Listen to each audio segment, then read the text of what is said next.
जय हिंद, welcome to the Shahi classroom. मैं मनीष सेवता और आप मेरे साथ पढ़ रहे थे हीट ट्रांसफर। और अभी तक हमने इसके 4 लेक्चर कंप्लीट कर लिए थे और 4 लेक्चर के अंदर हमने एक ही पार्ट किया। स्टार्टिंग का फर्स्ट वाला लेक्चर थ्योरेटिकल था, कहानी थी उसके अंदर, वो प्रोडक्ट पॉइंट ऑफ व्यू से ज़्यादा इंपॉर्टेंट नहीं था, पर उसमें तो बेसिक थोड़ा देख लिया, हीट वीट क्या होता है वो सब हमने देखा था। फिर उसके बाद में हम कंडक्शन पे चले गए थे और हमने काफ़ी देर तक हमने कंडक्शन की बात की है और 4 लेक्चर के एंड में हमने कंडक्शन खत्म कर लिया था।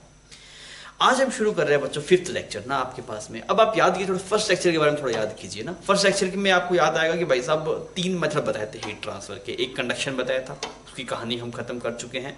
एक क्विक रिवीजन करना चाहें तो क्या होता है, dq/dt is equal to minus के ए डी थीटा/dx। के क्या था, थर्मल कंडक्टिविटी। ए क्या था, क्रॉस सेक्शन एरिया। पर ध्यान रखना है एरिया कौन सा लेना है, जो हीट फ्लो के परपेंडिकुलर है। और डी थीटा/dx यानी टेम्परेचर ग्रेडियंट कब सेम आता है कब सेम नहीं आता, वो भी हम चर्चा कर चुके थे कि टेम्परेचर ग्रेडियंट कब बदलता है कब सेम रहता है। ठीक है, इतनी बात समझ में आ गई। पर हमने इसको सवालों को बहुत ही अलग तरीके से सोल्व किया था। हमने थर्मल कंडक्टिविटी मतलब हमने उसको ओम्स लॉ से रिलेट कर लिया ना, जैसे delta V by R is equal to I होता है, वहां से हमने लिंक किया that is heat current is equal to delta theta divide by thermal resistance. और थर्मल रेजिस्टेंस का फॉर्मूला था L/K। तो वो अच्छा था, उससे सवाल आ सकते हैं और वो आसान भी था मेरे हिसाब से, आपको दिक्कत नहीं करेगा। अब बच्चों हम आगे बढ़ते हुए ना हम दूसरे मेथड्स करते हैं। 2 मेथड पेंडिंग है हमारे पास में, that is convection and radiation. Convection जब मैं बता रहा था तो मैंने कुछ आपको आइडिया दिया था वहां पे। अभी हम थोड़ा सा और डेप्थ में बात कर रहे हैं, पर कन्वेक्शन पूछता नहीं है ना, मतलब जेई में नहीं पूछता है, नीट में नहीं पूछता, कन्वेक्शन सिलेबस में नहीं है वैसे। पर बेसिक आइडिया कई बार पूछ रहे तो बात अलग है। वैसे कुछ प्रॉब्लम्स आप उसकी नहीं करवा सकते। उसकी प्रॉब्लम एक्चुअली मैथमेटिक्स बहुत गंदी है उसकी, तो वो इस वजह से वो हम कर पाना संभव नहीं है। तो हम आइडिया ले रहे हैं कन्वेक्शन का और इसमें बस थोड़ा थ्योरी इसकी जाननी जरूरी है, बाकी कुछ इससे पूछता ही नहीं है, वो सिलेबस में नहीं है वो सब चीजें। अब आइए हम बात करते हैं कन्वेक्शन की। अगर आपको ना बताया जाए, मान लो मैं बोलूँ मैं कन्वेक्शन नहीं पढ़ा रहा, फिर भी अगर आपको बोला जाए यार कुछ पुरानी बातों से अगर आप लिंक कर पाएं तो वो थोड़ा सा स्क्रीन को पॉज करके आप लिंक करने की कोशिश कीजिए। देखिए आपकी मेमोरी कितनी अच्छी है, आप चीज़ों को रिकॉल कर पाते हैं नहीं कर पाते। थोड़ा देखिए, एक बार याद करके देखिए भाई साहब की कन्वेक्शन में क्या था, कुछ याद आ रहा है आपको? थोड़ा सोच के देखिए।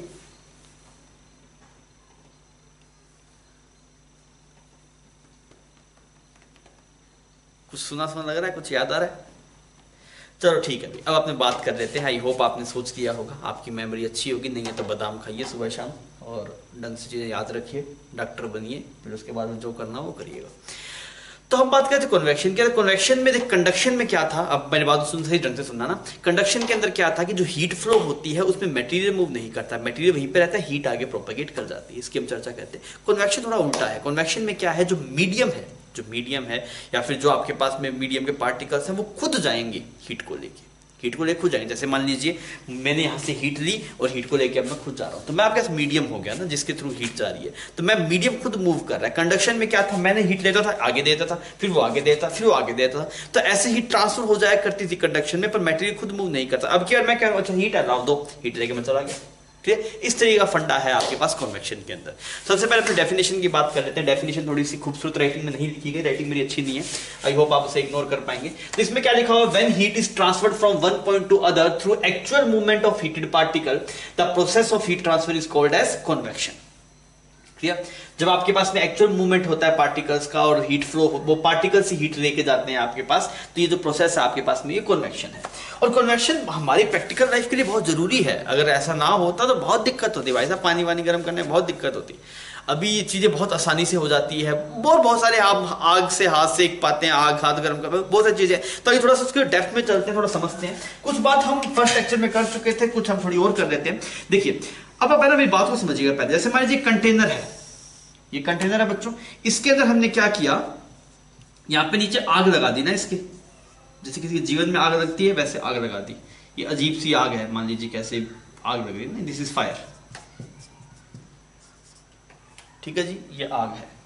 अब इसमें से पानी भर रखा है आपने, पानी भर रखा है। ये बेसिक केस है भाई साहब, इसमें कोई रॉकेट फिजिक्स नहीं है, ये जीवन में होता है। ठंडे में पानी जब गर्म करना पड़ता है नहाने के लिए, तो आपने देखा है ये सब चीजें होती है। अब सुनना मेरी बात को, सबसे पहले क्या होता है, सबसे पहले बच्चों जैसे ये आपके पास में मेटल का बेस है, जैसे मान लीजिए ये कंटेनर है ना, इस कंटेनर का ये बेस है। तो अगर मैं नीचे आग लगाई है तो पहले क्या होगा, ये कंटेनर गर्म होगा। ये कंटेनर क्या होगा, गर्म होगा। कंटेनर कैसे गर्म होगा, सबसे पहले नीचे वाली जो लेयर होगी वो गर्म होगी, फिर उससे हीट आगे वाले पे जाएगी, उससे हीट आगे वाले पे जाएगी, उससे हीट आगे वाले पे जाएगी। तो कौन से प्रोसेस से कंटेनर गर्म हो रहा है, अगर आप बोलो सिर्फ कंटेनर गर्म के कौन से प्रोसेस से हो रहा है, मान लीजिए कंटेनर में कुछ नहीं है, सिर्फ कंटेनर है, आपने नीचे आग लगा दी, तो भाई साहब पूरा कंटेनर गर्म हो जाता है, कौन से मेथड से गर्म हो रहा है? That is due to conduction. कैसे? क्योंकि ऐसा थोड़ी है ये वाला मटेरियल मैटर का बोला मैं ऊपर जाना है, छोड़ो छोड़ो मैं आगे जाऊंगा, मैं ऊपर आगे, ऐसा थोड़ी होता है यार। मटेरियल तो वहीं पे रहता है, हीट आगे फ्लो कर जाती है। तो जब तक कंडक्टर का जब तक आपके पास में ये कंटेनर है वो गर्म नहीं हो रहा, तो मतलब कंटेनर को गर्म होने में किसका रीजन है? कंडक्शन का रीजन है।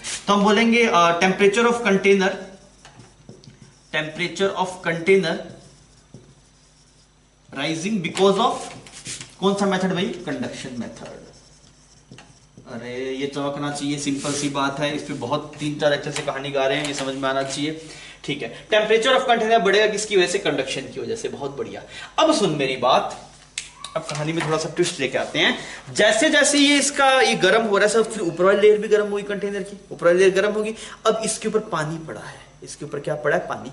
तो अब क्या होगा? कंटेनर की ये वाली लेयर गर्म है, इसके कॉन्टेक्ट में पानी है, तो पानी भी गर्म हो जाएगा। कौन सी लेयर वाला? सिर्फ नीचे लेयर वाला। मेरी बात समझ में आ रही? पानी की लेयर को फील कर, मान ले तू खुद लेयर है, मान ले तू लेयर है, सब लेयर है पानी की ना, अपने आप को पानी की लेयर फील कर। तो तू ऐसे लेयर है, सबसे नीचे नीचे पड़ा है, सबसे नीचे नीचे तू बैठा है, तेरे ऊपर कोई और है, तेरे ऊपर कोई और, तेरे ऊपर ऐसे बहुत सारी लेयर्स है। समझ में आ रही है? अब हीट आई तो सबसे कंटेनर का बेस गर्म हुआ। अब कंटेनर के बेस में तू कांटेक्ट में है, तो तू कांटेक्ट में है तो हीट तेरे पास आएगी, तो तू गर्म हो गया। अरे समझ में आ रही है? तो भाई साहब पानी की सबसे नीचे वाली लेयर क्या होगी? गर्म होगी। इतनी बात चमकी क्या? इसमें कोई दिक्कत नहीं। ठीक है, तो जैसे ही पानी की सबसे नीचे वाली लेयर गर्म होगी, सबसे नीचे वाली लेयर को यहां पे बना लेते हैं, दिस इज लेयर। ये क्या आपके पास? लेयर है। ठीक है, ये लेयर क्या होगी? गर्म होगी। किस मतलब? क्योंकि कंटेनर का बेस गर्म है। अच्छा, अब ये लेयर आपके पास में गर्म होगी, तो उसकी वजह से क्या होगा? आप सुनना, एज इन नॉर्मल मतलब जनरली जो आपके पास में होता है वो बता रहा हूं। तो आप उसमें क्या बोलते हैं कि as temperature increases, as temperature increases. अब सोच के देखिए, अगर लिक्विड का टेम्परेचर इंक्रीज करेंगे हम, तो जनरली क्या होता है? जनरली हमेशा नहीं होता, मोस्टली केस में ऐसा ही होता है कि अगर आप टेम्परेचर बढ़ाते हैं लिक्विड का, तो वो फैलेगा कि सिकुड़ेगा? तो सोच के देख, अगर किसी को टेम्परेचर बढ़ाएगा तो फैलता है कि वो बोलता है नहीं मैं अपना वॉल्यूम कम करें? तो क्या चाहता है वो चाहता है भाई साहब मैं फैल जाऊं। और अगर वो फैलेगा तो उसका वॉल्यूम बढ़ा तो डेंसिटी घटा। नहीं चमका मास्टर क्या बोल रहा है? अरे वैसे टेम्परेचर बढ़ाया तो फैल गया ना, और फैल गया डेंसिटी क्या होता है? डेंसिटी होता है मास बाय वॉल्यूम। तो अगर ये मास बाय वॉल्यूम होता है, तो अगर आप टेम्परेचर बढ़ाया तो वॉल्यूम बढ़ा तो डेंसिटी क्या हुआ? घटा। As temperature increases density decreases, as temperature increases density decrease. हमेशा नहीं होता, जनरली मोस्टली केस में यही होता है। अब तो यार बात कर फ्लूइड्स की। फ्लूइड्स याद आ रहा है? कुछ पुराना चैप्टर पढ़ा हुआ होगा तेरा, उसमें तो ये बता यार, दो चीजें हैं, एक की डेंसिटी ज्यादा, एक की डेंसिटी कम। तो कौन फ्लोट करता है, कौन सिंक करता है? तो हम क्या बोलते हैं? जिसकी डेंसिटी ज्यादा वो नीचे रहता है, जिसकी डेंसिटी कम वो ऊपर तैरता है। तो अगर डेंसिटी कम होती है मेटेरियल की, तो फ्लोट करता है। वुड पानी पे फ्लोट करता है बिकॉज वुड की डेंसिटी कम होती है। अब सोच के देख यार, ये पहले जो पानी था वो एक ही जैसा पानी था। पहले जो पानी था वो कैसा था? एक ही जैसा पानी था, सबका टेम्परेचर सेम था। अब भाई साहब क्या हुआ? नीचे वाली लेयर का टेम्परेचर क्या हो गया? इंक्रीज हो गया। तो हमने क्या बोला? द टेम्परेचर ऑफ, एज थोड़ा इंग्लिश अच्छी लिख देता हूं, as temperature of bottom layer of water increases। अच्छा एक लाइन में लिख देता हूं, कहानी की फॉर्म में लिख देता हूं ना। तो मैंने क्या बोला? As temperature of bottom layer of water increases, क्या होगा? Its density will be, its density, ये रो क्या है आपके पास? डेंसिटी। डेंसिटी लिख देता हूं इधर, it's density will B decreases. अरे इतनी बात सही है, ये कहानी में लिख दिया। वैसे तो खुद को लिखनी चाहिए थी, पर मास्टर ने मेहनत की है तेरे लिए, बोर्ड पे लिख दिया। तो भाई समझ में आ गया भाई साहब? अगर नीचे वाले लेयर का टेम्परेचर आपके पास में बढ़ेगा तो उसकी डेंसिटी घटेगी। क्यों डेंसिटी घटेगी? डेंसिटी होता है मास बाय वॉल्यूम। जब टेम्परेचर बढ़ेगा तो फैलेगा तो आपके पास डेंसिटी क्या हो जाएगी? कम हो जाएगी। अब चल भाई साहब, फ्लूइड के ऊपर अगर डेंसिटी कम हुई, अगर डेंसिटी आपके पास में कम हुई, तो सोच के देख, पहले एक ही टेम्परेचर का लिक्विड था, हर सबकी डेंसिटी सेम थी, तो कोई तैरेगा नहीं, कोई फ्लोट नहीं कर, सब एक जैसी कंडीशन, सब एक जैसा लिक्विड है। पर अब सोच, अब ये वाला लिक्विड बदल गया नालायक। कैसे बदल गया सर जी?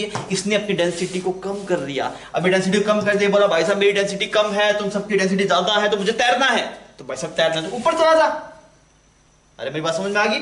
तो तो हम क्या बोलेंगे, as temperature of the bottom layer of water will increase, its density will be decrease, so it will move to top of liquid. ये बात सब कहां पे चला जाएगा, इस लिक्विड के टॉप पे चला जाएगा। अरे समझ में आ गई। तो अब आपके पास में क्या होगा, ये जो गर्म लेयर थी ये उठ के यहां पे चलेगी, क्लियर। अब यहां पे वापस कैसी लेयर आएगी, ठंडी लेयर आएगी। अच्छा, वहां पे वापस ठंडी लेयर आएगी, फिर वापस वो लेयर क्या होगी आपके पास में, गर्म होगी, फिर वो वापस ऊपर चली जाएगी, फिर वापस एक ठंडी लेयर आएगी, फिर वो गर्म होगी, फिर ऊपर चली, ऐसे प्रोसेस होता रह रहा है। अब देखिए इसमें हुआ क्या, इस बार लिक्विड ने इस फायर से एनर्जी ली, फिर इस एनर्जी को लेकर कहां चला गया, ऊपर चला गया, फिर यहां वापस कोल्ड वाला आएगा, वो फायर से एनर्जी लेगा, फिर वो भी ऊपर चला जाएगा, ऐसे प्रोसेस हो रहा था। इसमें एनर्जी कौन ले गया, न कि लिक्विड लेके चला गया, और यही तो मीडियम था। तो हमने क्या बोला कि यहां पे जो हीटेड पार्टिकल थे उनका एक्चुअल मूवमेंट होता है और एनर्जी का ट्रांसफर होता है। बात समझ में आ गई। तो कहानी तो अपनी भाषा में लिख सकता है, अपनी भाषा में लिखने का मजा अलग है ना। अगर आप अपनी भाषा में लिखेंगे, देख एक इंग्लिश में लिखी हुई बात, जैसे मान ले तेरी मदर टंग हिंदी है, मुझे नहीं पता तेरी मदर टंग क्या है, मान लीजिए तेरी मदर टंग बंगाली है मान लीजिए, तो एक जगह तूने नोट्स में लिखा हुआ है इंग्लिश में और एक जगह लिखा हुआ बंगाली में डब्बा बना के, तो भाई साहब जो बंगाली में लिखा हुआ वो तो चमकेगा, वो तो अलग से चमकेगा। तो जब चीजें कुछ लगे कि भाई साहब ये कहानी खुद से लिखनी चाहिए, तो आप खुद से लिखा कीजिए, वो आपको रिवाइज करते हुए ज्यादा हेल्प करेगी। तो हम क्या बोल रहे हैं भाई साहब, अगर आप इसका नीचे टेम्परेचर बढ़ेगा तो वापस ऊपर जाएगा, फिर ठंडा नीचे आएगा, फिर ऐसे ये प्रोसेस आपके पास में कंटिन्यूसली होता रहेगा और हीट का फ्लो हो रहा है, हीट लिक्विड हीट को लेकर जा रहा है। बात समझ में आ गई सारी कहानी। तो आप इसमें लिखना चाहे तो ये तो मैंने लिख ही दिया, so it will move to the top of the liquid, फिर आप लिखेंगे फिर नीचे ठंडे वाली लेयर आएगी, ठंडे पानी की लेयर आएगी, वो वापस गर्म होगी, फिर वो ऊपर जाएगा, फिर ये होगा। ये लिख पाएगा इतनी बात, ठीक है। ये सेम तो होता है यार, जब आप वाटर हीटर रोड लगाते हैं, वाटर हीटर रोड पता है ना आपको, वाटर हीटर रोड जब आप बाल्टी में डालते हैं, बकेट में डालते हैं, आप गर्म करके मतलब बटन ऑन कर देते हैं, तो क्या होता है आपके पास में, जैसे जैसे जो लिक्विड गर्म होता है ऊपर आता जाता है, जो लिक्विड गर्म होता है वो क्या होता है बच्चों आपके पास ऊपर आता जाता है, क्लियर है। तो अब जब आप रोड को बंद करके हाथ लगाएंगे, रोड को बंद करके पानी टच करेंगे तो करंट भी लग सकता है। अगर आप रोड को बंद करके लिक्विड का टेम्परेचर फिंगर से टच चेक करेंगे तो आपको गर्म दिखाई देगा, पर जब हम नहाने जाते हैं नीचे देखते हैं नीचे ठंडा पड़ा है, उसमें क्योंकि यार जो गर्म लिक्विड होगा ऊपर आ जाएगा।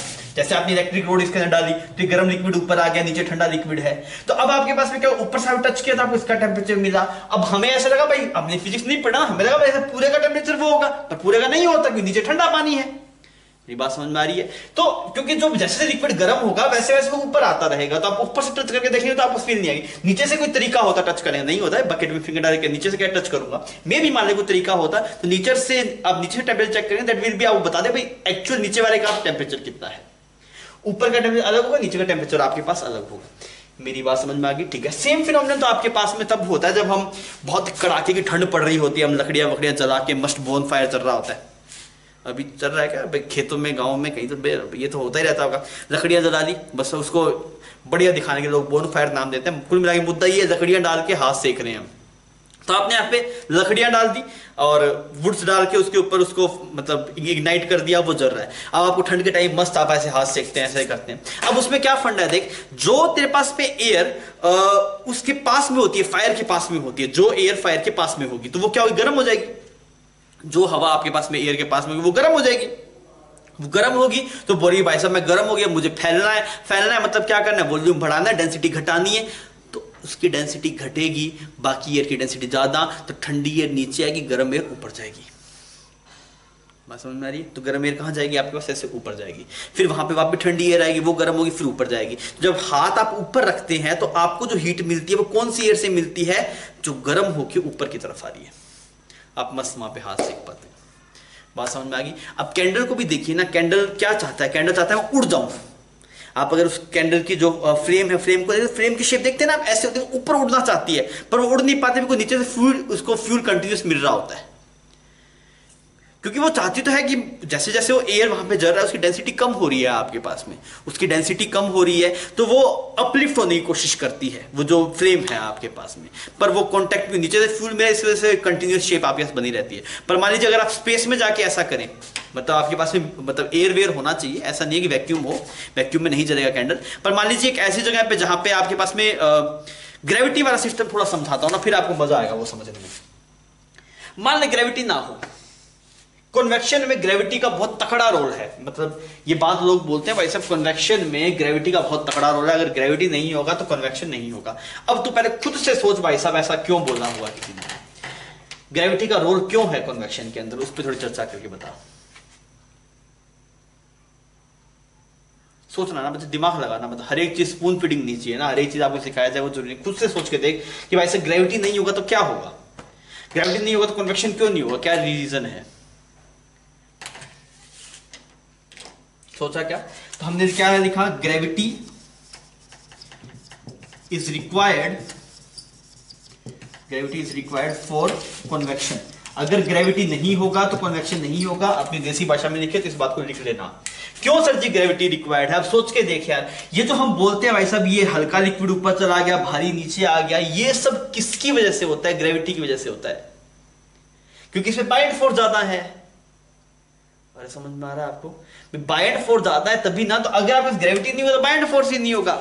बाइंड फोर्स क्या होता है, weight of liquid displace, buoyant force ही नहीं लेगा तो कोई ऊपर ही नहीं मूव करेगा। आप सोच के देखिए, आपके पास में कोई चीज मतलब हम बोलते हैं कि जिसकी डेंसिटी कम होती है वो फ्लोट करता है, ज्यादा सिंक करता है, क्यों करता है, बिकॉज ग्रेविटी। अगर ग्रेविटी ना कुछ नहीं होगा भाई साहब, सब अपने वैसे ही पड़ा रहेगा जैसा है क्या। क्योंकि यार इसको अगर ठंडे पानी को नीचे लेके आना तो ग्रेविटी खींचेगी ना इसको, तब तो ये नीचे आएगा, ये ऊपर जाएगा। ग्रेविटी नहीं होगा तो भाई साहब कुछ मूवमेंट ही नहीं होगा आपके पास। भाई आपको ये वाली बात अगर समझ में आती है कि भाई साहब कि बायंट फोर्स के लिए ये ऊपर जा रहा है because of buoyant force, because इसकी डेंसिटी कम है। तो बायंट फोर्स वाला जो सेटअप अगर आपको याद हो चीजें, तो वहां पे बायंट फोर्स आता है वेट ऑफ लिक्विड डिस्प्लेस, और अगर आपके पास ग्रेविटी नहीं होगा तो वेट ऑफ लिक्विड जीरो होगा, तो बायंट फोर्स ही नहीं होगा तो कुछ मूवमेंट ही नहीं होगा। अगर आपके पास बच्चों ग्रेविटी नहीं होगा ना, तो ये वाला जो आपके पास में लेयर होगा ये ऊपर नहीं जाएगा, यहीं पे पड़ा रहेगा। क्लियर। तो हम बोला if there is no gravity, if there is no gravity then hot layer of water will not rise। इसमें तो कोई पाप नहीं करा भाई साहब मैंने, नहीं राइज करेगा। hot layer of water will not rise and heat will flow only due to conduction। अब फिर आपके वही कहानी होगी, देख अब ये फिर गर्म हो गया, फिर उससे ऊपर वाले को गर्म करेगा, फिर उससे ऊपर वाले को गर्म करेगा, क्योंकि अब तो मूव नहीं कर सकता ना, मूव नहीं कर सकता। पहले ये वाली लेयर गर्म होगी, फिर उससे ऊपर वाले को गर्म करेगी, फिर उससे ऊपर लेयर वाले को गर्म करेगी। समझ पा रहे हो। तो फिर उसमें कंडक्शन नहीं होगा, फिर उसमें उसमें कन्वेक्शन नहीं होगा, अगर ग्रेविटी नहीं होगी। ग्रेविटी का बहुत तकड़ा रोल है। इसलिए देख, अगर हम एक ऐसी जगह पे मोमबत्ती जलाएं, हम ऐसी जगह पे कैंडल जलाएं जहां पे ग्रेविटी नहीं है, तो वहां पे जो फ्लेम होती है वो फ्लेम आपको ऐसे स्फेरिकल शेप से दिखाई देगी आपको, क्योंकि वो ऊपर जाना ही नहीं चाहती है। अभी जो हमारी फ्लेम बनती है वो कैसी बनती है, फ्लेम बनती है कुछ ऐसी बनती है आपके पास, that flame is like this, ऐसी कुछ फ्लेम बनती है। बिकॉज चाहती है ऊपर उड़ जाऊं, पर उड़ नहीं पाती बिकॉज नीचे से फ्यूल मिल रहा है कंटिन्यूस। पर अगर आप यही चीज ग्रेविटी फ्री रीजन में करेंगे तो कुछ ऐसा बन जाएगा, कुछ ऐसा। वो ऊपर जाना नहीं चाहता, वो बोलते ऊपर क्यों जाऊं, क्योंकि डेंसिटी कम हो रही होगी, यहाँ पे जो एयर है उसकी डेंसिटी कम हो रही होगी, पर वो ग्रेविटी नहीं है तो बाइंड फोर्स ही नहीं है, तो वो ऊपर ही नहीं उठना चाहेगी। तो अगर यहाँ पे ग्रेविटी नहीं होती तो अगर हम हाथ सेकते, कुछ लोग बोलते हैं भाई साहब ग्रेविटी नहीं मतलब वैक्यूम, नहीं भाई साहब, ग्रेविटी नहीं होना अलग चीज है, वैक्यूम होना एक अलग चीज है। हम आर्टिफिशियल ग्रेविटी फ्री जोन बना सकते हैं ना। आप नासा में देखेंगे तो उनके पास में है भाई साहब कि वहां पे जीरो ग्रेविटी जोन है आपके पास, वहां पे ग्रेविटी जीरो महसूस होता है। कैसे होता है, वो एक प्लेन में उड़ा के किया जा सकता है, बहुत सारे तरीके हैं उसको। तो अगर हम ग्रेविटी फ्री जोन में हैं, एयर है ग्रेविटी फ्री जोन में, सांस ले पा रहे हैं, बस आप हमारे पास ग्रेविटी नहीं है, तो अगर आप ऐसे हाथ सेकेंगे तो हाथ वाथ नहीं सीखेंगे आपको, क्योंकि हीट ऊपर आएगी नहीं ना, एयर गर्म होकर एयर ऊपर आएगी नहीं। बस जो एयर धीरे धीरे पहली लेयर गर्म होगी फिर दूसरी होगी, तो हीट को ऊपर तक आने में बहुत टाइम लग जाएगा उसके अंदर। मेरी बात समझ में आ रही है। और फ्लेम की शेप भी आपके पास में डिपेंड करती है, फ्लेम की जो शेप हमारे पास में आती है वो उसमें ग्रेविटी का रोल है। तो बच्चों इतनी बात आपको समझ में आ गई, ठीक है। अब हमने यहाँ पे एक टर्म बोला था कि टेम्परेचर ऑफ क्या बोला, as temperature bottom layer increase at density decrease. अब आप ना एक अपनी भाषा में एक बात लिख लो कि मैं आप जब आपको ये बताया था, मैंने वो चीज बताई थी कि भाई मोस्टली लिक्विड और गैसेस में ऐसा ही होता है कि टेम्परेचर बढ़ाते हैं तो डेंसिटी घटती है। मोस्टली अगर आप बात करेंगे तो जैसे टेम्परेचर बढ़ता है वैसे डेंसिटी घटती है in most of liquid and gas. Most बोल दिया मतलब कहीं ना कहीं तो लोचा है, और वो मास्टर वो लोचा शेयर तेरे साथ करना चाहता है। तो पहले इतनी कहानी मतलब तुम छाप ले सारी, फिर उसके बाद में क्या लोचा है भाई साहब इसमें, क्यों ये सब बात कर रहा है मास्टर, ये क्यों बोल रहा है कि भाई साहब in most of the liquid and gases कहां पे दिक्कत है, तो वो उसको हम शेयर करेंगे। पहले आप इतना छाप लीजिए। हमने अभी लास्ट वाली स्लाइड में बात की थी कि मोस्टली लिक्विड और गैसेस के अंदर टेम्परेचर बढ़ाने से डेंसिटी घटता है, पर मैंने बोला यार कहीं पे एक लोचा भी है ना, और वो दिक्कत क्या है, वो लोचा क्या है, उसके ऊपर थोड़ी चर्चा करते हैं। देखिए पानी में थोड़ा सा जो बिहेवियर है पानी का थोड़ा डिफरेंट होता है। पानी के अंदर क्या होता है, 0 से 4 डिग्री तक, 0 से 4 डिग्री अगर आप टेम्परेचर बढ़ा रहे हैं 0 से 4 डिग्री तक अगर आप जाएंगे तो आपके पास डेंसिटी बढ़ना शुरू हो जाता है। एक्चुअल में घटना चाहिए, मोस्टली लिक्विड में क्या होता है घटता है, पर वाटर से थोड़ी दिक्कत है। तो ये बात आप ध्यान रखिएगा कि थोड़ा सा अजीब है आपके पास में, अजीब बोल दो, लोचा बोल दो, कुछ भी बोल दो इसको, क्या कि for water density increases when temperature rise 0 degree to 4 degree Celsius. अगर आप 0 डिग्री से 4 डिग्री सेल्सियस के रेंज के बीच में है, जैसे आप टेम्परेचर बढ़ा रहे हैं वैसे डेंसिटी क्या होगा आपके पास बढ़ेगा। अब इससे दिक्कत क्या हो गया, इससे दिक्कत जो वैसा इससे जीवन बच गया। अगर ऐसा नहीं होता ना बहुत दिक्कत हो जाती। कैसे दिक्कत हो जाती,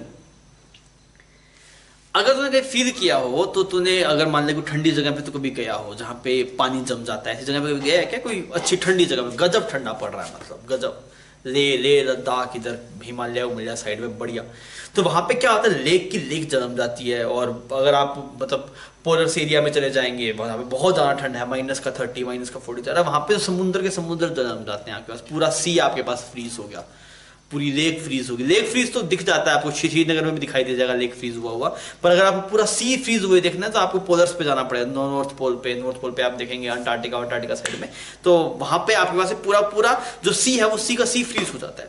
अब उसमें क्या होता है, सी में तो बहुत सारे जानवर रहते हैं यार, मतलब बहुत सारे मतलब फिश रहती है, डिफरेंट टाइप के एक्वेटिक एनिमल्स रहते हैं, तो यार पूरा बर्फ बन जाता है। क्या क्या होता है आपको तो ये पता है क्या, थोड़ा मुझे आइडिया थोड़ा बताएं क्या आप मुझे। अगर मान लो लेक जमी है तो क्या पूरी लेक जम गई क्या ऊपर से नीचे तक? नहीं, ऐसा नहीं होता सर, सिर्फ अपर वाली लेयर जमती है, नीचे का लिक्विड पूरी लेक नहीं जमती है, सिर्फ ऊपर की जो आपके पास में लेयर है वो जमती है। और अगर ज्यादा टाइम तक ठंड पड़ेगी तो उसकी लेयर की विड्थ बढ़ती रहेगी, ऐसे होता रहेगा। पर कभी पूरी लेक जमाने के लिए भाई साहब मतलब बहुत अच्छा खासा टेम्परेचर डिफरेंस चाहिए आपके पास है। मतलब अगर आप देखें पोल्स के ऊपर जहां पे हमेशा ही मतलब माइनस का टेम्परेचर है, -30 -40 -25, वहां पे पूरा सी कभी नहीं फ्रीज हुआ, सी के नीचे का अभी पानी है वहां पे।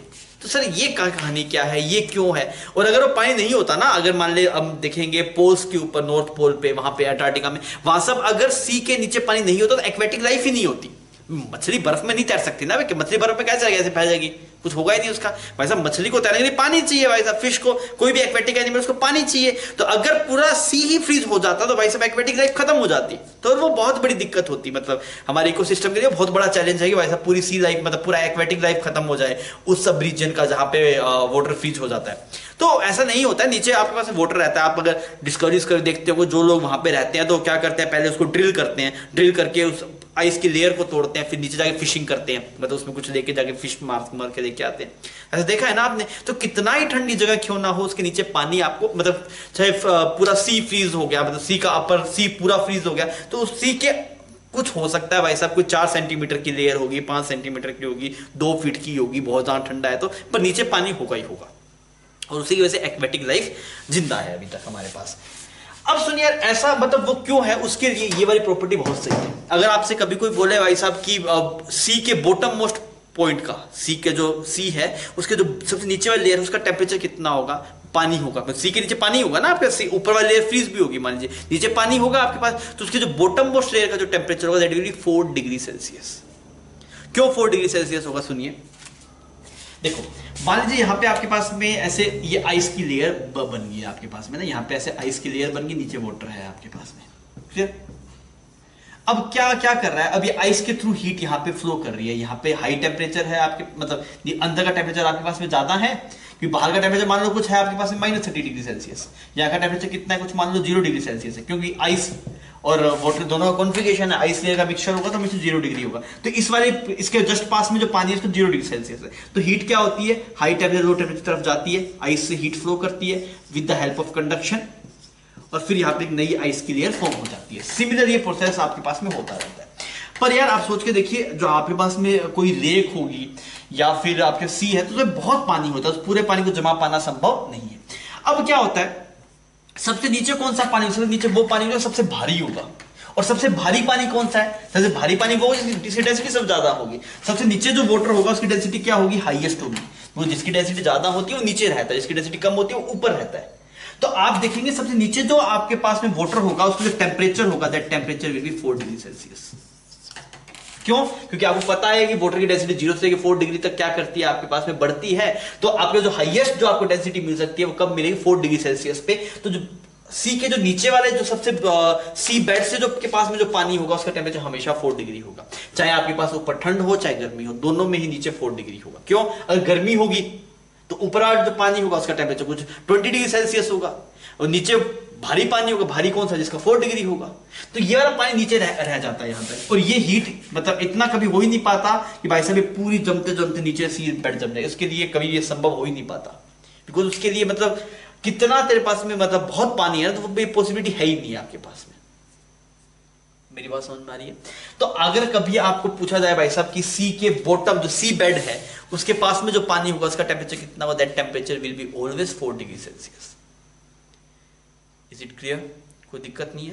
तो ये बात ध्यान रखिएगा कि पानी का वैसे जनरली टेम्परेचर बढ़ाएंगे, अगर आप वाटर का टेम्परेचर बढ़ाएंगे तो वाटर का टेम्परेचर बढ़ाने से क्या होता है कि उसकी डेंसिटी आपके पास में घटती है। पर एक इसका थोड़ा अजीब बिहेवियर है, कब से कब तक, 0 से 4 डिग्री सेल्सियस तक, और उस वाले ड्यूरेशन के अंदर आपके पास में जो उसकी डेंसिटी है वो इंक्रीज करती है। तो आप एक तो अपनी भाषा में ये बात लिख लीजिएगा कि temperature of water, temperature of water at sea bed will be always 4 degree Celsius. इसकी कहानी अपनी भाषा में लिख सकता है, क्यों होगा, बिकॉज 4 डिग्री वाले की जो डेंसिटी होगी वो हाईएस्ट होगी, तो सबसे नीचे रहेगा, तो इस वजह से उसका जो टेम्परेचर होगा वो 4 डिग्री होगा। क्लियर? और एक्वेटिक लाइफ का यही रीजन है, अगर आपके पास में ऐसा नहीं होता तो आपके पास में यहाँ का टेम्परेचर भी 0 डिग्री हो जाता। तो मतलब वो जो एक्वेटिक एनिमल है वो 0 डिग्री पे कुछ सस्टेन कर पाते, कुछ नहीं कर पाते, और 0 डिग्री हो जाता, फिर धीरे धीरे हीट जाती रहती, तो दिक्कत हो सकती थी। अब नीचे का टेम्परेचर आपके पास में ज्यादा रहता है, तो यहाँ पे 4 है, फिर 3 है, फिर 2 है, फिर 1 है, फिर 0 है। नीचे का पानी आपके पास में गर्म रहता है, तो उससे उनको थोड़ी सी हेल्प मिलती है। क्लियर? और अगर पूरी आइस पूरा ही फ्रीज हो जाता है आपके पास, तो एक्वेटिक लाइफ बचती ही नहीं। तो एक्वेटिक लाइफ होने के पीछे इस वाली बात का बड़ा रोल है, वो एक्वेटिक लाइफ को सपोर्ट करता है। मेरी बात समझ में आ गई? तो बिकॉज ऑफ दिस फिनोमिनन, या फिर फिनोमिनन बोल दो क्या, बिकॉज ऑफ दिस अजीब बात लिख देते हैं, बिकॉज ऑफ दिस अजीब बात, because of this अजीब बात, aquatic life exist, aquatic life at poles पे टेम्परेचर हमेशा कम रहता है ना, तो वहां पे इसी की वजह से होता है। तो ध्यान रखिएगा, कभी भी ऊपर का सी जमा हो तो पूरा नहीं जम सकता, नीचे हमेशा पानी होगा ही होगा आपके पास, उसका टेम्परेचर कितना, 4 डिग्री होगा। अब कई बार सवाल में पूछ लेता है भाई साहब कि इसका 4 डिग्री यूज हो जाता है, पूछ लेता है, तो एक बात ध्यान रखिएगा कि नीचे वाले पार्ट का टेम्परेचर रहता है वो 4 डिग्री सेल्सियस आपके पास रहता है। ठीक है? अब कन्वेक्शन में लास्ट बात कर लेते हैं। देखिए जो टाइप ऑफ कन्वेक्शन है वो 2 टाइप ऑफ कन्वेक्शन होते हैं ना आपके पास। एक तो है natural convection, natural convection. Convection 2 type के हैं आपके पास, नेचुरल कन्वेक्शन है आपके पास। नेचुरल कन्वेक्शन मतलब पहले समझ लेते हैं। जैसे मान लीजिए आपने चाय को रखा, चाय ऐसे रखी, चाय गर्मा गर्म चाय थी, आपने चाय रख दी। अब क्या होगा, चाय धीरे ठंडी हो जाएगी और उसका टेम्परेचर रूम टेम्परेचर के बराबर हो जाएगा। ऐसा क्यों हो रहा है? बिकॉज जैसे जब आपके पास में चाय गर्म है, टी आपके पास में हॉट है, तो जो कोल्ड एयर है वो आती है, वो उससे हीट लेती है, फिर ऊपर चली जाती है, फिर कोल्ड एयर आती है, वो हीट लेती है, ऊपर चली जाती है। ये प्रोसेस होता जा रहा है, जैसे कन्वेक्शन ना, एयर आई, ठंडी एयर आई, उसने उस टी से थोड़ा हीट लिया तो उसकी डेंसिटी घटी तो ऊपर चला गया, फिर वापस यहाँ पे ठंडी एयर आई, उसने हीट ली, ऊपर चला गया। तो ये प्रोसेस नेचुरली हो रहा है ना, this is called as natural convection. Clear? तो आपको समझ में आ गया कि नेचुरल कन्वेक्शन की कहानी समझ में आ गई। सिंपल सी बात है कि without any extra effort the convection process is taking place naturally, this is known as natural convection। इसका एग्जांपल आप लिख सकते हैं कि आपने रूम में चाय रख दी, या फिर बाहर कोई भी, जैसे कोई गर्म चीज थी आपने बाहर रख दी, तो एयर आई अपने आप लेके चलेगी, वो अपने आप प्रोसेस होता रहता है, तो वो नेचुरल कन्वेक्शन कहलाता है आपके पास में। ठीक है? इसका एग्जांपल लिखेंगे तो आप लिख लीजिएगा अपनी भाषा के अंदर ना, कि आपने चाय रख दिया और गर्म चीज को बाहर रख दिया, अपने आप ठंडा होना। एक होता है फोर्स्ड कन्वेक्शन, फोर्स्ड कन्वेक्शन।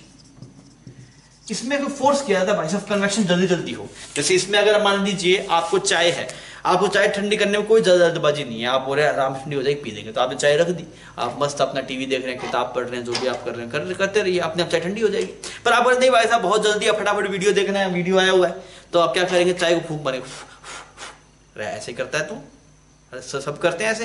तो ये क्या है, तू फोर्स कर रहा है कन्वेक्शन को, तू तेरे माउथ से एयर भेज रहा है वहां पे। ऐसे करता है, क्या करता है, ऐसे क्या सिटी बजाता है क्या, ऐसे क्या करता है, फूंक मारता है ना। और फूंक मार रहा है मतलब क्या कर रहा है, एयर दे रहा है, एयर को तेजी से एयर दे रहा है। तो ये क्या है, दिस इज फोर्स्ड कन्वेक्शन। तो फोर्स कर रहा है, तो एयर को फोर्स कर रहा है, भाई साहब भाग उसके पास जा, उससे हीट ले और आगे निकल।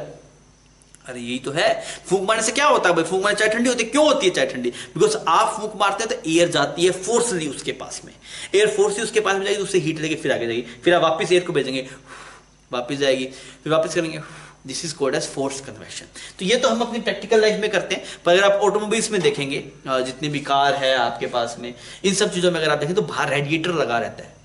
तो वो क्या क्या करता है, रेडिएटर उसके पीछे फैन रहता है, तो वो जो इंजन की जो गर्मी है वो कूलेंट के थ्रू आती है। वो मैकेनिकल इंजीनियरिंग की बात है, आप डॉक्टर बनने वाले, उसमें आपको जरूरत नहीं है, पर आप इतना जान लो भाई साहब, कार का इंजन में जब इतना सा ब्लास्ट होता है, तो मतलब उसमें फ्यूल जाता है, ब्लास्ट होता है, वो पिस्टन घूमता है। आपने देखा एड में देखा होगा ना, ये तेल वेल की ऐड आती है, ऐसे पिस्टन घूमता रहता है, पिस्टन ऐसे नीचे जाता है फिर ऊपर आता है।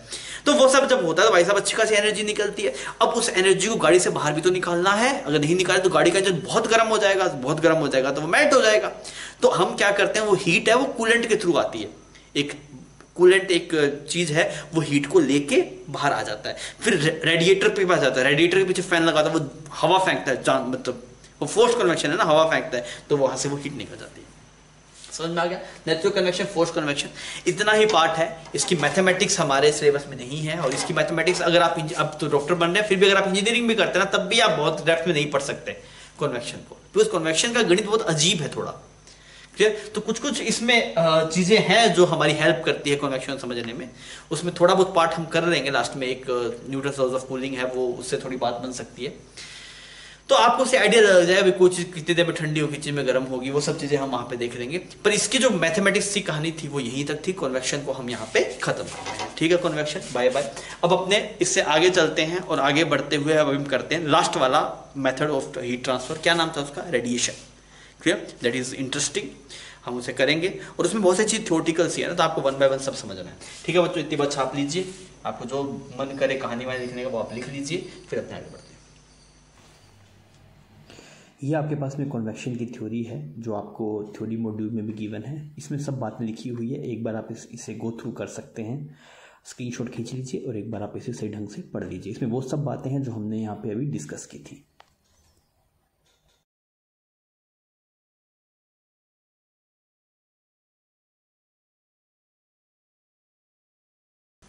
बच्चों अभी हम हीट ट्रांसफर के लास्ट मेथड की बात करते हैं, जिसका नाम है रेडिएशन। हम कंडक्शन पढ़ चुके हैं, कन्वेक्शन पढ़ चुके हैं, और रेडिएशन भी हमें पूरे डेप्थ में पढ़ना है, जैसा कि हमने कंडक्शन पढ़ा था, और ये 2-3 लेक्चर में हम इसे पढ़ेंगे। पर थोड़ा डिफरेंस कहने थोड़ा थ्योरेटिकल सा है ना, आपको थ्योरी से ढंग से क्लियर होनी चाहिए। इसके प्रॉब्लम्स ईजी रहते हैं, अगर आपको थ्योरी क्लियर है तो आप सवाल सीधा फॉर्मूला बेस आप कर पाएंगे, ईजी रहते हैं वो सवाल।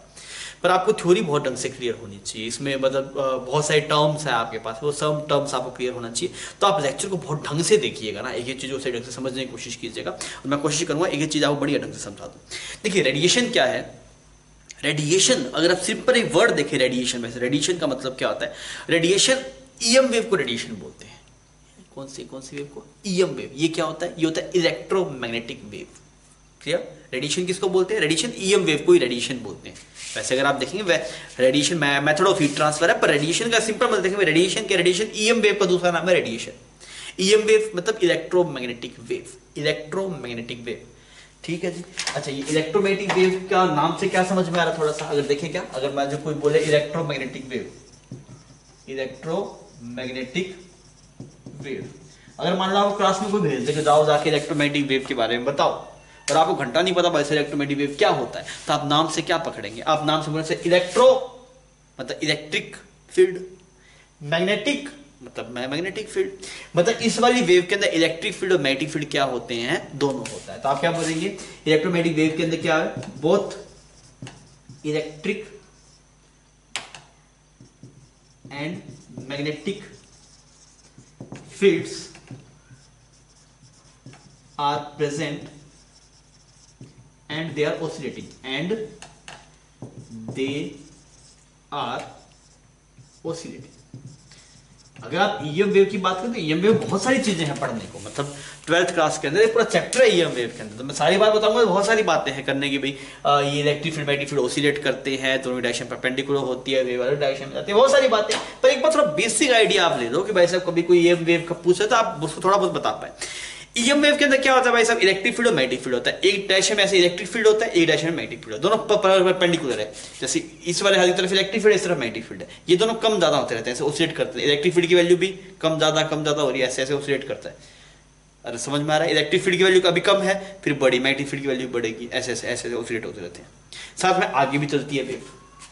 मेरी बात समझ में आ रही है? तो आपके पास में क्या होगा, इलेक्ट्रिक फील्ड इधर, मैग्नेटिक फील्ड इधर और वेव इधर, तो ऐसे डांस करते करते चलते हैं ऐसे। अरे बात समझ में आ गई, कोई दिक्कत नहीं, ठीक। तो इलेक्ट्रिक फील्ड और मैग्नेटिक फील्ड दोनों कॉम्बिनेशन रहता है इसके अंदर और दोनों ऑसिलेट करते रहते हैं, तो उसके इसका नाम है that is named electromagnetic wave. अब आपको देखने में सुनने में तो भारी वेव लग रही है, ऐसा सब तरीके क्या ही है ये, ऐसा नहीं है, तो इसका तेरा बहुत प्रमाण आता है इससे। हमें कोई भी चीज दिखाई देती है इलेक्ट्रोमैग्नेटिक वेव की, जो लाइट हम बोलते हैं सन से लाइट आई, that is electromagnetic wave. Bulb से लाइट निकल, that is electromagnetic wave. X ray करवाने जाते हैं तो एक्सरे निकल, that is electromagnetic wave. Microwave में खाना बना, microwave is electromagnetic wave. Phone से बात हो रही signal, that is electromagnetic wave. तो वैसे इलेक्ट्रोमैग्नेटिक वेव से तो घिरे पड़े हैं, तेरे को आसपास कितनी इलेक्ट्रोमैग्नेटिक वेव तू खुद नहीं समझ पा रहा, जो सबको दिखाई दे रहा है वो लाइट से दिखाई दे रहा है, लाइट खुद एक इलेक्ट्रोमैग्नेटिक वेव है। अरे मेरी बात समझ में आ रही है? तो ये आपके पास में जो gamma decay, nuclear thermal power plant, sorry जो न्यूक्लियर पावर प्लांट, पता है तुम्हें न्यूक्लियर पावर प्लांट जिसमें इलेक्ट्रॉन बम्बार्ड करके एनर्जी निकाली जाती है, न्यूक्लियर प्लांट नाम सुना होगा आपने। तो इन सब में जैसे ये कोई बम बनता है, हाइड्रोजन बम बन गया आपके पास में, एटम बम बन गया भाई साहब, इन सब में जो दुनिया मरती है वो इस वजह से मरती है बिकॉज ईएम वेव्स वहां पे निकलती है। तो कुछ ईएम वेव्स हानिकारक होती है, कुछ नहीं होती, वो सिंपल होती है। जैसे हमारी लाइट की वेव है, जो लाइट वेव है वो हमारे लिए हार्मफुल नहीं है, हम चीज देखते हैं, कोई हार्म नहीं है हमें। पर अगर मैं अल्ट्रावायलेट रेज है आपके पास में, अल्ट्रावायलेट नाम तो सुना होगा, वो सन से आती है तो वो हमारे मुंह पे गिरती है तो हमारे मुंह पे डार्क हो जाता है, वो पता नहीं होता कि नहीं होता, पर वो एड्स वाले तो ऐसे ही बोलते हैं, वैसे आप ये वाली क्रीम लगाओ अल्ट्रावायलेट रेज नहीं करेगी। सन क्रीम है, सन क्रीम क्या करेगी भाई? सन क्रीम का काम क्या है, जो हार्मफुल रेज आ रही है उनको रोके, ऐसा वो बोलते हैं, पता नहीं वो रोकती है नहीं रोकती, अपने यूज नहीं करते उसको, गर्ल्स कैन टेल बेटर। तो भाई साहब अगर ये सब चीजें हैं आपके पास में तो ईएम वेव कुछ नई नहीं है, बस आपको नाम आज आपने पढ़ा भाई साहब ईएम वेव का, बात समझ में आ गई। तो इसमें जो हीट निकलती है वो किसकी, अब थोड़ा ये जो लिखा है उसको इज्जत देते हैं, क्या लिखा हुआ है, in this method transfer of heat takes place by electromagnetic wave. इसमें जो हीट का ट्रांसफर होता है वो किसकी वजह से होता है, इलेक्ट्रोमैग्नेटिक वेव की वजह से होता है, मतलब इलेक्ट्रोमैग्नेटिक वेव्स निकलती है। कोई भी अगर हीटेड बॉडी होगी उससे इलेक्ट्रोमैग्नेटिक वेव्स निकलेगी। अच्छा फिर क्या बोला, medium is not required for propagation of EM wave. ये अपने आप में एक ऐसी चीज है जो इसको स्पेशल बनाती है बाकी दोनों मेथड से। क्यों? क्योंकि सर इसमें मीडियम रिक्वायर्ड नहीं होता, बाकी जो दोनों जो आपके पास में तरीके थे, मेथड्स थे, कंडक्शन था, कन्वेक्शन, दोनों मीडियम चाहिए, यहां पे नहीं चाहिए होता। मतलब EM wave without medium travel करती है, वैक्यूम में ट्रेवल करती है। इसका एग्जांपल देख, सन से जो हमारे पास में रेज आ रही है, those are the EM wave. Sun से हमारे पास में जो अर्थ पे जो रेज आ रही है दैट इज ईएम वेव, और बीच में कोई मीडियम नहीं है, बीच में कोई मीडियम नहीं है, बीच में वैक्यूम है, वहां पे भी ट्रेवल कर रही है। तो ईएम वेव को ट्रेवल करने के लिए मीडियम की जरूरत नहीं है। मीडियम होगा तब भी ट्रेवल कर लेगी, फिर मीडियम नहीं होगा तब भी ट्रेवल कर लेगी। मेरी बात समझ में आ गई? तो अगर मीडियम होगा तो उसमें अलग स्पीड से ट्रेवल करेगा, मीडियम नहीं होगा तो उसमें अलग स्पीड से ट्रेवल करेगा। क्लियर है? मतलब एक ऐसे माने जैसे गोली नहीं निकलती है, आपने बुलेट से गोली मारी बहुत तेजी से निकलती है, वैसे ईएम वेव सन से बहुत तेजी से हमारे पास आती है। बस कितनी अच्छी खासी डिस्टेंस है, फिर भी 8 मिनट में आ जाती है, तो अच्छी खासी स्पीड है। कितनी स्पीड है देखिए, EM wave travel with the speed of 3 × 10⁸ in vacuum और एयर। ये वाला नंबर कभी देखा है जीवन में यार? ये तो कहीं देखा था सर, मैं बचपन में कहीं पढ़ा है मैंने। कहां पढ़ा है तूने पढ़ा लाइट की स्पीड में। लाइट की स्पीड तो लाइट भाई साहब ईएम वेव ही तो है। अरे नाम बदल दिया भाई साहब, लाइट ही ईएम वेव है। मतलब ईएम वेव का एक पार्ट है विजिबल लाइट जो हमें दिखाई देती है। मैं आपको समझाता हूँ भाई साहब ईएम वेव में, थोड़ा और बता दो कौन कौन से पार्ट है ईएम वेव के, तो वहां थोड़ी क्लियरिटी मिलेगी आपको, बात समझ में आ गई। तो यहाँ पे जो हीट निकलेगी वो ईएम वेव्स की फॉर्म में निकलेगी।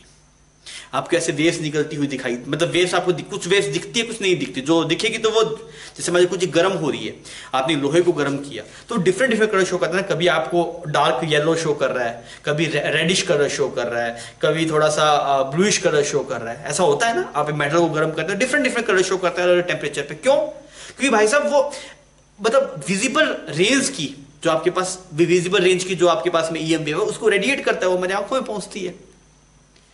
क्लियर। तो वहां पे हर एक कोई भी बॉडी है ना बच्चों, वो रेडिएशन पक्का करेगी, मतलब उसमें जो हीट ट्रांसफर में रेडिएशन का पक्का होगा। बस तीनों मेथड एक साथ होते हैं, कंडक्शन भी होता है, कन्वेक्शन भी होता है, रेडिएशन भी होता है। आप रोक नहीं सकते ना। मान लीजिए चाय को ठंडे होने के लिए छोड़ा तो वो कंडक्शन भी करेगा। कैसे कंडक्शन करेगा? वो अपनी हीट किसको देगा? कप को देगा।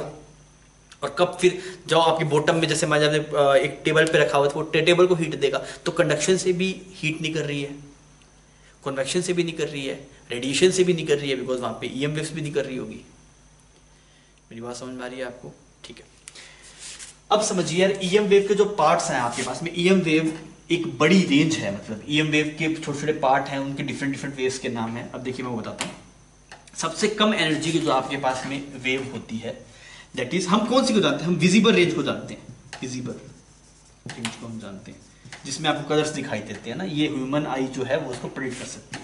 इसकी जो वेवलेंथ होती है दैट इज 400 नैनोमीटर से लेके 700 नैनोमीटर तक आपके पास रहती है। ईएम वेव पूरे पार्ट है, इसमें से एक है आपके पास विजिबल रेंज। इससे ऊपर अगर आप चेक करेंगे दैट इज इंफ्रारेड। इंफ्रारेड आपने नाम सुना है? Infrared, infrared camera. तो ये इसकी जो फ्रीक्वेंसी होती है वो इससे कम होती है। ये इंफ्रारेड है, इसकी जो वेवलेंथ है वो इससे आपके पास में ज्यादा होगी, एनर्जी कम होगी। बाद में देखेंगे, बस मैं बता रहा हूं विजिबल रेंज के लिए ज्यादा, इंफ्रारेड की कम है। उससे कम आपके पास में आता है माइक्रोवेव। माइक्रोवेव। फिर अगर आप बात करें that is radio wave. Radio सबसे कम एनर्जी होती है रेडियो वेव की, फिर उससे ज्यादा होती है माइक्रोवेव की, फिर उससे कम उससे ज्यादा होती है इंफ्रारेड की, उससे ज्यादा होती है विजिबल की। विजिबल का मतलब अल्ट्रावोलेट। अल्ट्रावोलेट। अल्ट्रावोलेट के बाद में आपके पास में आता है दैट इज एक्सरे।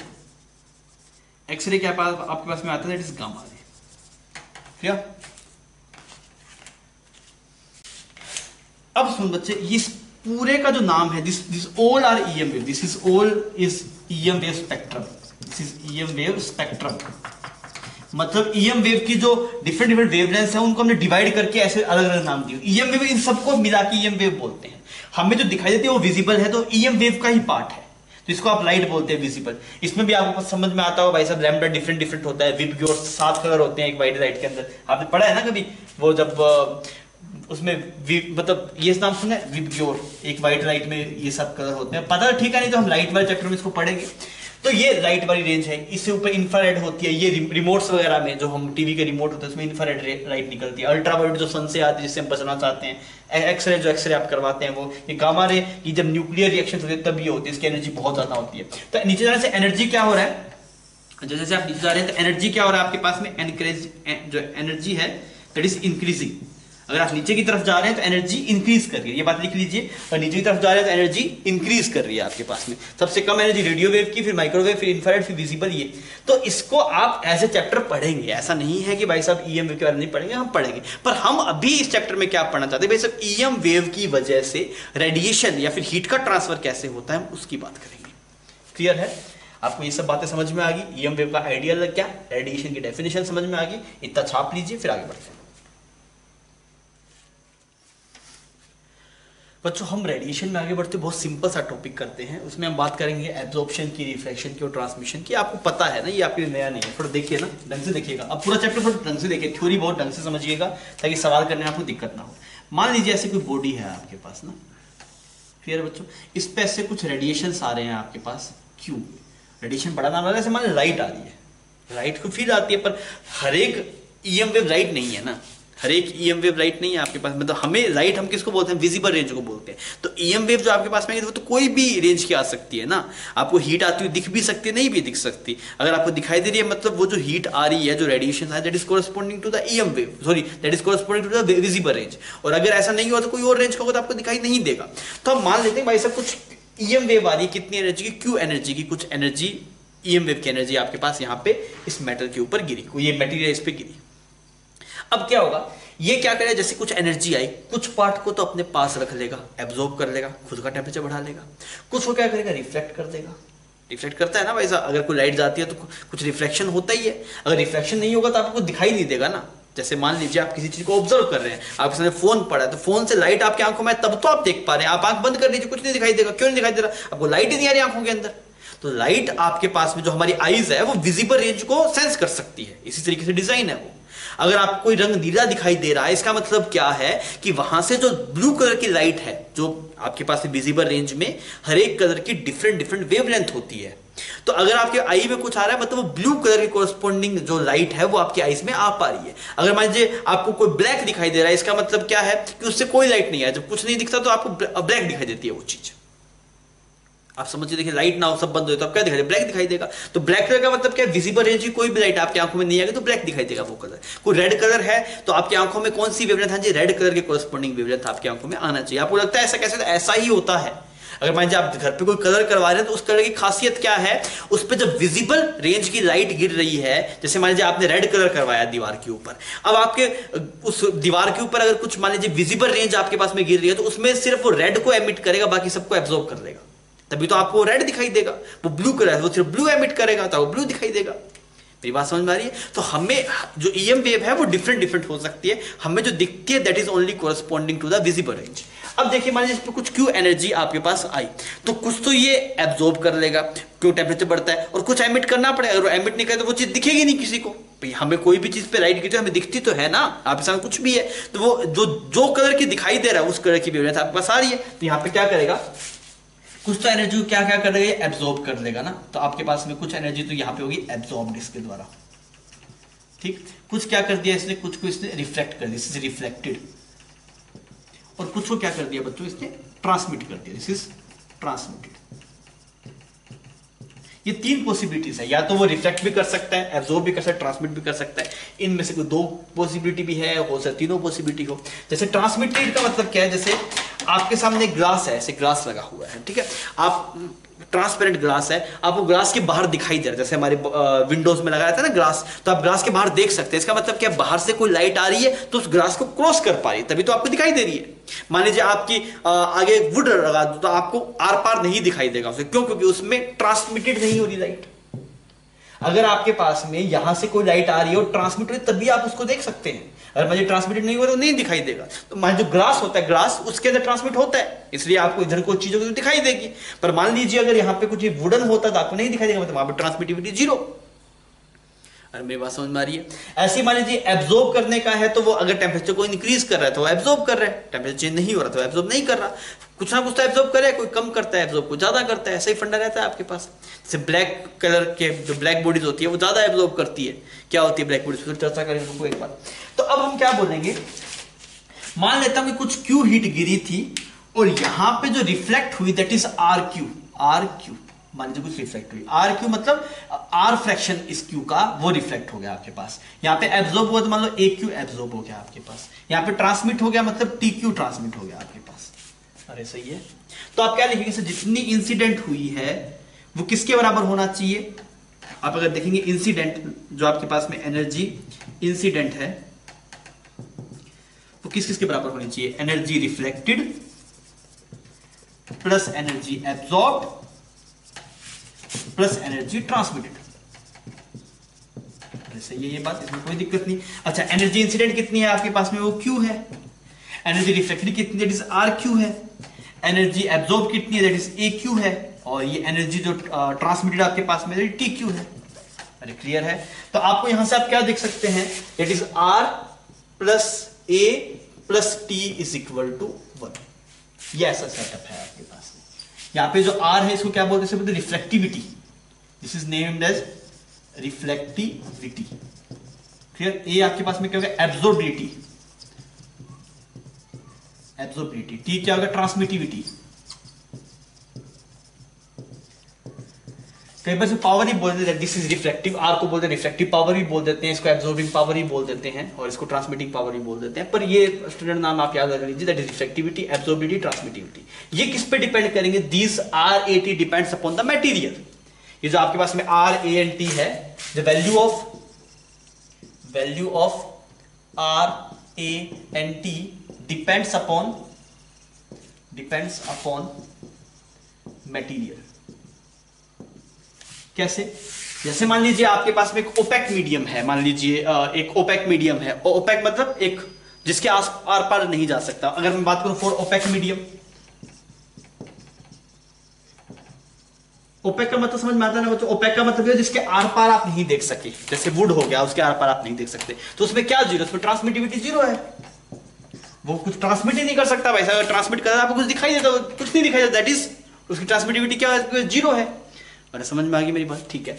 अगर आप बात करेंगे for black body, black body, अब ये ब्लैक बॉडी क्या है? ब्लैक बॉडी बच्चों स्पेशल टाइप की बॉडी होती है जिसपे कोई भी रेडिएशन अगर वो गिरे, वो सब के सब रेडिएशन को क्या कर लेता है, एब्जॉर्ब कर लेता है, that is named as black body. और इस वाले चैप्टर में ब्लैक बॉडी बहुत यूज होगी, तो वापस सुन लो क्या होता है ब्लैक बॉडी। ब्लैक बॉडी एक ऐसी बॉडी है जिसपे कोई भी रेडिएशन गिरेगा, कोई भी रेडिएशन गिरे, सबको वो एब्जॉर्ब कर लेगा, किसी को बोलेगा जाना नहीं, सबको एब्जॉर्ब कर लेगा वो, that is named as black body. समझ में आ गई ये बात? तो ब्लैक बॉडी के लिए क्या होता है? ब्लैक बॉडी एब्जॉर्ब, डेफिनेशन लिख लेता हूं, black body absorb all the radiation falling on it। कोई भी वेवलेंथ, कोई भी कुछ भी गिरेगा तो आपके पास सबको एब्जॉर्ब कर लेगा। अब आप सोच के बताइए, अगर वो सबको एब्जॉर्ब कर लेगा मतलब रिफ्लेक्टिविटी कितनी, जीरो, ट्रांसमिटिविटी कितनी, जीरो, सबको सब एब्जॉर्ब कर लिया, तो आप क्या बोलेंगे फॉर ब्लैक बॉडी? तो आपके पास में एब्जॉर्बिलिटी कितनी आएगी उसकी, 1 आ जाएगी, ठीक है। रिफ्लेक्टिविटी कितनी आ जाएगी, 0 आ जाएगी। ट्रांसमिटिविटी कितनी आ जाएगी, 0 आ जाएगी। किसके लिए? For black body, for black body. हमने ये बात देख ली ना भाई साहब, ब्लैक बॉडी का मतलब ही ये होता है कि उस पर जितना रेडिएशन गिर रहा होगा सबके सबको वो क्या कर लेगा, एब्जॉर्ब कर लेगा। इतनी बात समझ में आ गई? ये ब्लैक बॉडी इंपॉर्टेंट है। ब्लैक बॉडी और ब्लैक कलर की बॉडी डिफरेंट बात है, उसमें चर्चा करेंगे अभी, पर ब्लैक बॉडी अभी समझ लीजिए क्या होता है। तो आपको समझ में आ रहा है भाई साहब, जिसमें मान लो कुछ ऐसा एक प्लेन में मिरर है जो रिफ्लेक्ट करता है, जब प्लेन मिरर है तो उसमें राइट सब रिफ्लेक्ट होती है ना, तो उसके लिए आर की वैल्यू क्या होगी, ज्यादा होगी, एब्जॉर्बिलिटी कम होगी, ट्रांसमिटिविटी 0 होगी। अगर पीछे पॉलिश है तो आपके पास, मान लीजिए एक मिरर है आपके पास, पीछे पॉलिश होता है, उसमें ट्रांसमिटिविटी 0 होगी, उसकी जो रिफ्लेक्टिविटी होगी वो अच्छी खासी होगी, वो एग्जैक्टली 1 तो नहीं होगी पर बहुत टेंडिंग टू 1 होगी। मेरी बात समझ में आ रही है? ऐसे उसकी एब्जॉर्बिलिटी कम होगी, रिफ्लेक्टिविटी ज्यादा होगी। तो ब्लैक बॉडी एक ऐसी बॉडी है जो सब रेडिएशन को क्या कर ले, आपके पास एब्जॉर्ब कर ले, उसे बोलते हैं ब्लैक बॉडी। डन है इतनी बात? इतना छापिए फिर आगे बढ़ते हैं।